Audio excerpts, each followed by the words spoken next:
ஒட்டக வியாபாரி. அவர் என்ன பண்றாரு, தன்னுடைய ஒட்டகத்தை இன்னொரு வியாபாரிக்கு விற்கிறார். வாங்கிட்டு போனவர் ஒட்டகத்தை பிரிக்கிறாங்க.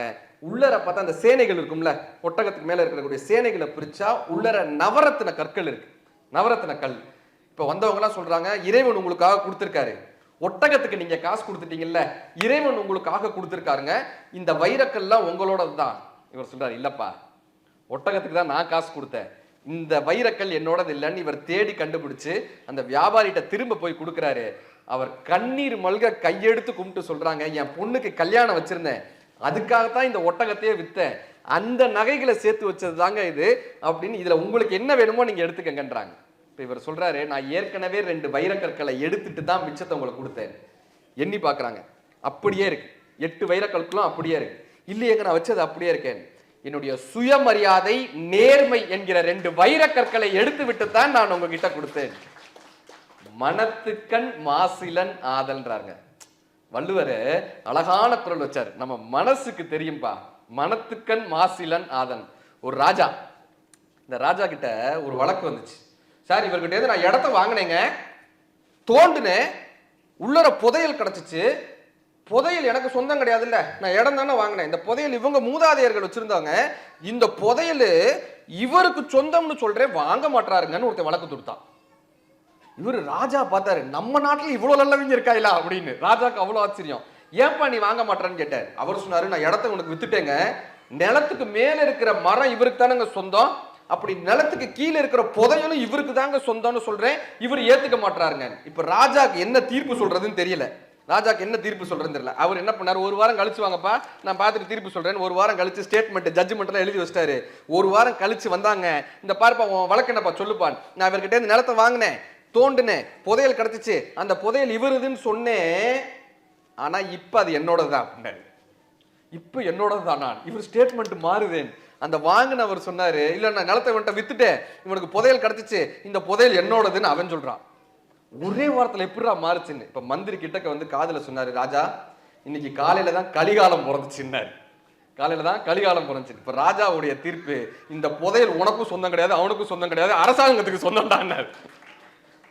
அப்படி மனத்துக்கண் மாசிலன் ஆதல்னார் வள்ளுவர். என்னப்பா, நமக்கு தெரியும் இல்லைங்க, நம்ம மனதுக்கு ஒரு விஷயம் தெரியல, அறம்னா என்னப்பான்னா, நம் மனதிற்கு எது சரி என்று படுகிறதோ அதை நாம் பிறருக்கு செய்வது அறம் தான். ஓஷோ ஒரு அழகான ஒரு கதை சொல்லுவார். ஒரு வீடு, இந்த வீட்டுல பக்கத்து வீடு, ஒரு வீட்டுல பாவத்தொழில் செய்யக்கூடிய ஒரு பெண் வசிக்கிறாங்க. பக்கத்திலே ஒரு சாமியார், இந்த பக்கம் பாவத்தொழில் செய்யற பெண், இந்த பக்கம் ஒரு சாமியார். இவங்க வீட்டுல எப்பயுமே பூஜைகளும் எப்பயுமே ஊதுபத்தி வாசனையோட பூஜைகள் நடந்துகிட்டே இருக்கும். இந்த பக்கம் என்ன பண்ணா, எப்பயுமே பாவத்தொழில் செய்யறதுனால பெரிய பெரிய ஆட்கள் பாவத்தொழில் நடந்துகிட்டே இருக்கும். 2 பேரும் சொல்லி வச்ச மாதிரி ஒரே நாள் இறந்து போனாங்க. ஒரே நாள்ல 2 பேரும் இறந்து போறாங்க. 2 பேரும் மேலுலகத்துக்கு போனாங்க.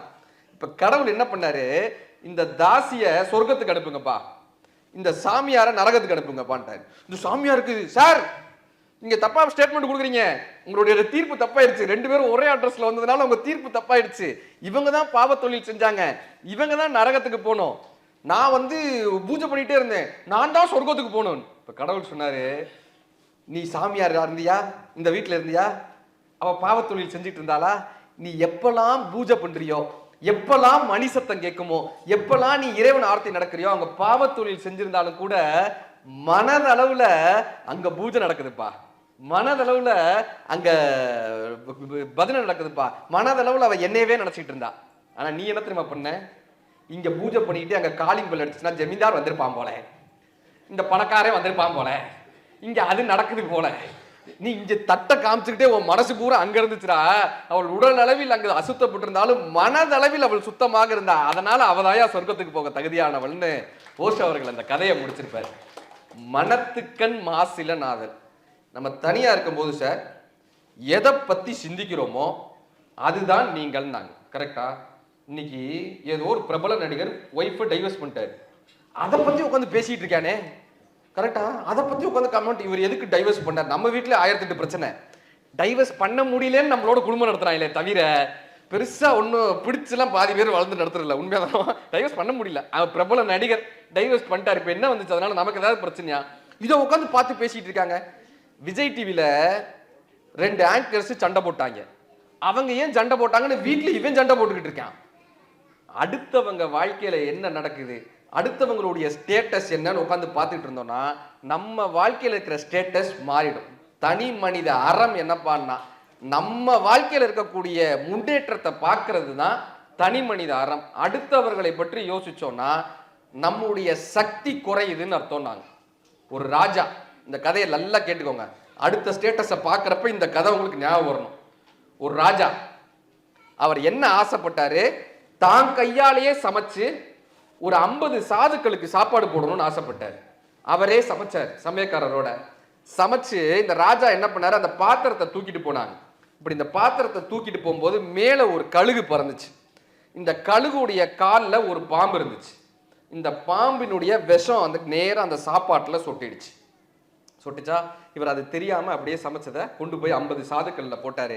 அதுல 15 பேர் இறந்து போயிட்டாங்க. 15 பேர் இறந்து போயிட்டாங்க விஷம் பட்டு. இப்ப இந்த ராஜாவுக்கு ஒரு குற்ற உணர்வு. மேல சித்திரகுப்தன் போய் யமன்ட்ட கேட்டான், இப்ப இந்த 15 பேர் செத்துட்டாங்களே, சாப்பாடை சாப்பிட்டு செத்துட்டாங்களே, இந்த பாவ கணக்கை யார் பேர்ல எழுதுறது? அந்த ராஜா பேர்ல எழுதட்டுமா, சமயக்காரன் பேர்ல எழுதட்டுமா, கழுகு பேர்ல எழுதட்டுமா, பாம்போடைய பேர்ல எழுதட்டுமா? இந்த பாவ கணக்கை யார் பேர்ல எழுதுறது? யமனுக்கு கன்ஃபியூஷன். சொல்ற வெயிட் பண்ணு, இப்பயே நம்ம சொல்ல முடியாது, சொல்ற வெயிட் பண்ணு. இப்ப நடுவில் ராஜாக்கு ஒரு பெரிய குற்ற உணர்வு. 15 பேர் செத்து போயிட்டாங்களே, என்ன பண்றதுன்னு குரு கிட்ட கேட்டாரு. குரு சொன்னாரு, 24 மணி நேரமும் 365 நாளும் இந்த நாட்டுல அன்னதானம் போடப்படும்னு அன்னதான கூடங்களா நிறைய ஆரம்பிப்பா, யாரு வந்தாலும் சாப்பிடலாம்னு ஆரம்பின்னு. 6 மாசம் அன்னதான கூட நடந்துகிட்டே இருக்கு. இப்ப அங்க ஒரு 10 சாதுக்கள் வெளிநாட்டுல இருந்து வந்தாங்க, வெளியூர்ல இருந்து வந்தவங்க. அங்க ஒரு கிழவி பாத்திரம் தேய்ச்சிட்டு இருந்துச்சு. நம்ம ஊர்ல பாத்துக்கீங்களா, கிழவிலாம் சிசிடிவி கேமராவா வச்சிருப்போம், சம்பந்தமே இருக்காது, ஆனா அது எல்லா விஷயமும் பேசும். இந்த கோபாலோடைய பையன் இந்த இவனுடைய பொண்ணோட போயிட்டு அது தெரியுமா, இது என்னமோ தெரிஞ்ச மாதிரி சொல்லும் எல்லாத்தையும். இந்த மாதிரி ஒரு கேள்வி உட்காந்து பாத்திரம் தேய்ச்சிட்டு இருந்துச்சு. இப்ப இந்த 10 சாதுக்கள் வந்தாங்களா, வந்தவங்க அந்த பாட்டிகிட்ட கேட்டாங்க, ஏன் பாட்டி, இந்த ராஜா எல்லா இடத்துக்கும் சாப்பாடு போடுறாருன்னு சொல்றாங்களே மற்றவங்களுக்குலாம், எங்க பாட்டி சாப்பாடு போடுறாங்க? இந்த பாட்டி சொல்லிச்சு, ராஜா எல்லாம் சாப்பாடு போடதான் செய்வாராம், ஆனா அதை சாப்பிட்டா எல்லாரும் செத்து போயிடுவாங்களாம், அப்புறம் நீ பாத்துக்கப்பா அப்படின்னுச்சு. இப்ப யமதர்மன் சித்திரகுப்தனை கூப்பிட்டாரு. அந்த பாவ கணக்கை யார் பேர்ல எழுதுறன்னு கேட்டல, இந்த கிழவி பேர்ல எழுது, இந்த கிழவி பேர்ல எழுது. நமக்கு சம்பந்தம் இல்லாத விஷயத்தில் நாம் நுழைந்து அதை பற்றிய விமர்சனங்களை சொல்லும் போது அவர்களுடைய பாவங்களை நாம் பெற்றுக்கொள்கிறோம் அர்த்தம். தனி மனித அறம் என்னப்பான்னா நம்முடைய வாழ்க்கையை பற்றி சிந்திப்பதுதான் நமது அறமே தவிர அடுத்தவர்கள் வாழ்வில் என்ன நடக்கிறது என்பதை பற்றிய துளி விமர்சனத்தையும், நமக்கு சம்பந்தமில்லாத விமர்சனங்களை சொல்லும் போது நாம் அற நிலையிலிருந்து தவறுகிறோம்.